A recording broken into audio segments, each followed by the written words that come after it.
म्हणून लोकांची किती फसवणूक करणार, कारण तुमच्याकडे एसटीचा उमेदवार नाही. ठाकरे सेनेने घेतलेला अत्यंत योग्य असा तो आक्षेप आहे. आता देवावरचा पण विश्वास उडायला लागलाय. तुम्ही नियमावली दाखवता त्या नियमाप्रमाणे वागत आहे ना. मग 3 आरक्षण टाकलं पाहिजे होतं एसटीचं, तुम्ही टाकलेलंच नाही. 2 टाकलं, ते आमची चूक नाही. राजकारणात कोणाचा कायम शत्रू नसतो ना. ती गोष्ट वेगळी जरी असली तरी जगलेरी करणं शिकवलेलं नाही ना. तुम्ही जगलेरी करताय त्याचं काय? जो आतापर्यंत प्रश्न उपस्थित केला जात होता की राजकीय नेते सत्तेसाठी कोणत्याही पक्षामध्ये जातात आणि सहभागी होतात. मला असं वाटतं, मी माझं प्रिन्सिपल खूप पाळलेला माणूस आहे, परंतु कधी कधी पक्षामध्ये काही निर्णय घ्यावे लागतात. आज मनसेच्या सर्वच नगरसेवकांची जी नोंदणी आणि गटनेत्याची नोंदणी करण्यात आलेली, गट नोंदण्यात आलेला काय भाव? त्याला गट नोंदणी होतेच आहे. गट नोंदणी झाली की आम्ही आमच्या मार्गाला लागू. सगळ्यात महत्वाचं म्हणजे की 29 महानगरपालिकेच्या आरक्षणाची सोडत आज जाहीर झालेली आहे. मुंबई, ठाणे, कल्याण, डोंबिवली याचे जे ते आरक्षण समोर आलेले आहेत, हे तुम्ही पाहिलेत का? त्याच्यावर तुमची प्रतिक्रिया काय? पहिली गोष्ट एक लक्षात घ्या, मुंबई महानगरपालिकेचं आरक्षण जे आहे ते मागच्या वेळेला ओपन मध्ये होतं. त्याला किशोरीताई पेडणेकर या महापौर झाल्या. यावेळेला ओपनचं आरक्षण टाकलंच नाही पाहिजे होतं. यावेळेला ओबीसी किंवा एसटीचं आरक्षण टाकलं पाहिजे होतं. तुम्ही जो नियम दाखवताय आम्हाला की 3 ओबीसीचे पाहिजे होते म्हणून, तो जर नियम तुमचा दाखवता असेल तर तुम्ही एसटीचे पाहिजे म्हणून एसटीचे 3चा नियम तुम्ही दाखवताय, तर मुळात आरक्षण तुम्ही 2चं टाकलं. आता 2चं टाकलं तर 3चा नियम लागूच होत नाही, मग तुम्ही 3चं आरक्षण टाकलं पाहिजे होतं. आणि मागच्या वेळेला जर ओपनचं होतं तर ह्या वेळेला चक्राकार पद्धतीने तुम्हाला ओबीसीचं आणि एसटीचं आरक्षण टाकलं पाहिजे होतं. दोन्ही ही जगलेरी केलेली आहे. तुमच्याकडं एसटीचा उमेदवार नसल्यामुळे केलेली जगलेरी आहे, आणि ती जगलेरी ही लोकांच्या लक्षात आणून देणं नियमाप्रमाणे हे आमचं कर्तव्य आहे. म्हणून लोकांची किती फसवणूक करणार, कारण तुमच्याकडे एसटीचा उमेदवार नाही.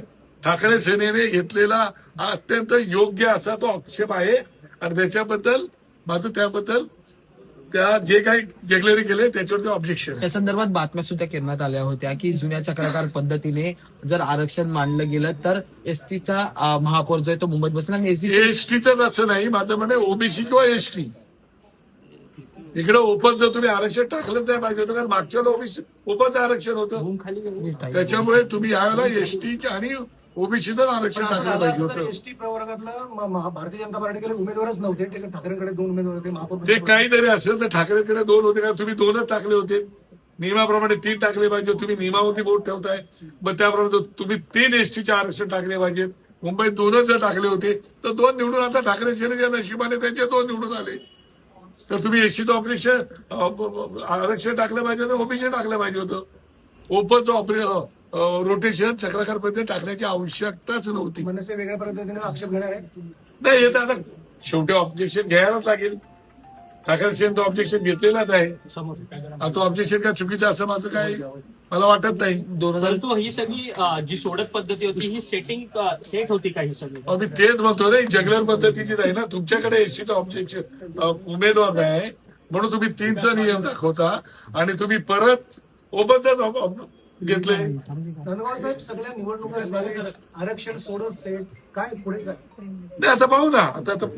आता लॉटरी पडलेली आहे. आम्ही इथे आहोत, पक्षप्रमुख मुंबईत आहेत. आता मुंबईत गेले पक्षप्रमुखांशी बोलून त्याप्रमाणे पुढची काय दिशा करायची. ठिकाणी देखील सोयीस्कररित्या आरक्षण सोडत झाले असं वाटतं का? फक्त मुंबई वगळता इतर ठिकाणी त्यांच्या सोयीनुसार झाले असं वाटतं? बघा, आरक्षण पद्धत टाकताना सगळ्यात चिठ्ठ्या टाकण्याची आवश्यकता होती, ती टाकलेली नाही. तुमच्या सोयीनुसार जर तुम्ही ते करणार असाल तर योग्य नाही. पण आता तुम्ही नियम पाळतच नाही. नियम कुठले पाळता? निवडणुका झाले, निकाल लागले, सगळ्या गोष्टी संपल्याच्या नंतरही आरक्षण सुरू आहे. हा, ते त्याच्या माझं तेच म्हणणं आहे ना. त्याच्यानंतरही तुम्ही जर जगलेरी करणार असेल तर माहिती नाही देवावरती कोण विश्वास ठेवला. आता ते तुम्ही समजा कुठल्या देवावर विश्वास ठेवा. हा, म्हणूनच म्हटलं देवावर कोण विश्वास ठेवेल. आता देवावरचा पण विश्वास उडायला लागलाय. तुम्ही नियमावली दाखवता त्या नियमाप्रमाणे वागत आहे ना. मग 3चं आरक्षण टाकलं पाहिजे होतं एसटीचं, तुम्ही टाकलेलंच नाही. 2चं टाकलं, ते आमची चूक नाही. तुम्ही तुमच्या युडी डिपार्टमेंटला विचारा. सर केडीएमसी मध्ये तुम्ही शिंदेच्या झालं शिवसेनेला ना, सकाळी सांगितलं ना परंतु बाबा, तुम्ही- घडी घडी किती त्या विषयावरती बोलतो. नाही, परंतु संजय राऊत तुम्ही असं म्हणतायत सूचक की वक्तव्य विश्वासार्हता कुठेतरी कमी कमी होते. होते. मला असं वाटतं संजय राऊत साहेब आणि राज ठाकरे साहेबांची आत्ताच मिटिंग झालेली आहे. त्या मिटिंगमध्ये काय झालं त्याची मला कल्पना नाही, कारण मी गेल्यानंतर मला कळेल, पण तशा प्रकारचं कुठेही झालेलं नाही. परंतु राजकारणात काही होऊ राज शकतं असं ठाकरेंना सूचक ही भूमिका वक्तव्य तुम्ही मान्य केलं. राजू पाटील जे आहेत असं म्हणणं की ना, राज यांना ठाकरेंना प्रेशर मध्ये ही आणलं मान्य जातं. मला असं मग वाटतं स्थानिक की नेत्यांनी विचारलं नाही का अशा प्रकारे निर्णय? पहिली गोष्ट एक लक्षात घ्या, स्थानिक पातळीवरती आम्ही तशा प्रकारे प्रत्येक पक्ष स्थानिक पातळीवरती आपापल्या युत्या आघाड्या करायचा निर्णय घेत असतो. ज्याप्रमाणे चंद्रपूरला बीजेपी आणि काँग्रेस एकत्र आली, कोकणामध्ये उद्धव बाळासाहेब ठाकरे आणि एकनाथ शिंदे एकत्र आली, काय त्याप्रमाणे ह्या लोकल निवडणूक होत परंतु असतात. तुम्ही परंतु साहेबांना मला वाटत नाही माहिती असावी याची, त्यामुळे ते साहेब त्याच्यावरती परंतु तुम्ही सकाळी बोलू. एक सूचक वक्तव्य केलं की राजकारणात काही घडू शकतं. ती गोष्ट वेगळी आहे ना, ती काही घडू शकते ही गोष्ट वेगळी आहे. राजकारणात कोणत कोणाचा कायमचा शत्रू नसतो ना, ती गोष्ट वेगळी जरी असली तरी जगलेरी करणं शिकवलेलं नाही ना. तुम्ही जगलेरी करताय त्याचं काय, त्याच्यावरती बोला ना. राजू पाटलांना प्रेशर मध्ये आणलं जातं असं एक चर्चा आहे अंतर्गत. आता मला कल्पना नाही, ती ते राजू पाटलांना तुम्हाला विचारायला लागेल. श्रीकांत शिंदे- त्या तुमच्या श्रीकांत गटात शिंदे बरोबर भाग हात- आता सत्तेत सहभागी झाले, त्यामुळे सत्तेसाठी काही पण का? पण तुम्ही पण म्हणजे जो आतापर्यंत प्रश्न उपस्थित केला जात होता की राजकीय नेते सत्तेसाठी कोणत्याही कोणत्याही पक्षामध्ये जातात पक्षामध्ये. आणि सहभागी होतात, त्यात मला तुमच्याही असं वाटतं पक्षाचा मी नियम माझा लागू होता. प्रिन्सिपल खूप पाळलेला माणूस आहे, परंतु कधी कधी पक्षामध्ये काही निर्णय घ्यावे लागतात. ते समजा आपण मनापासून घेतो, काही गोष्टी नाईलाजाने घेतो, या सगळ्या घटना घडत असतात. त्याच्यामुळे तशा प्रकारच्या घटना काय घडल्यात त्याची जोपर्यंत राजू पाटील आम्हाला भेटत नाही तोपर्यंत त्या विषयावरती मी बोलू शकतो. वेळ आली तर मुंबईमध्ये पण अशा प्रकारे वेळ आली तर मुंबईमध्ये पण अशा प्रकारे होऊ शकतं का, शक्यता आहे का? नाही, विषय असा आहे, मुंबईमध्ये आता काय करायचं काय नाही करायचं ते पक्षाचे प्रमुख पण ठरवतात. खंत ही गोष्ट की मनसेला पाठिंबा द्यावा लागतो. खंत वाटते. नाही, मला असं वाटतं कसं आहे की पक्षप्रमुख म्हणजे राजू पाटलांनी तिथं निर्णय जर एखादा घेतला असेल तर तो निर्णय त्यांनी काय समजून घेतलाय त्याची माहिती आम्हाला घ्यावी लागेल. परंतु पक्षश्रेष्ठींना त्यांनी विश्वासात घेतलं नाही का? नाही, मला कल्पना नाही त्याची ना, ते पक्षश्रेष्ठीत उत्तर देऊ शकतात. कारण असं आहे की संजय राऊत थेट दावा करतात की राज ठाकरेंना हे सगळं माहितीच नाही.